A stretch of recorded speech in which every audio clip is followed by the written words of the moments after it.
আন্দোলন শুরু করছি আমাকে ন্যায্য মতো ছুটির টাকা বছরে যেটা ছুটির টাকা পাই আমরা এটা আমাকে দেওয়া হয়নি।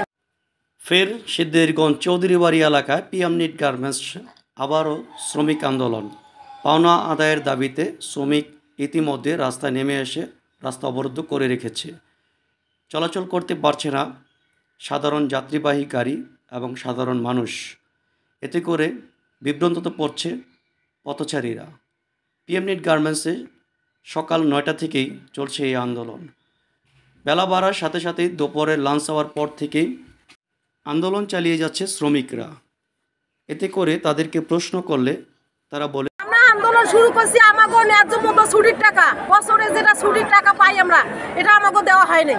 আমাকে অর্ধেক দিছে, কাউ ৩,০০০ টাকা দিছে, কাউ ৩৫০০ টাকা দিছে, কাউ ৩২০০ টাকা দিছে। এটা কি আমরা ন্যায্য পাও না?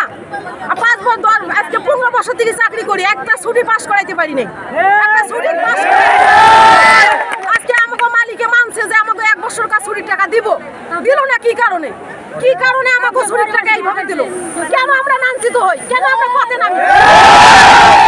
আমাকে মালিকে পথে নামাইছে, আমরা কোনো মানি না। আমাকে ন্যায্য মূল্য দিব, তারপরে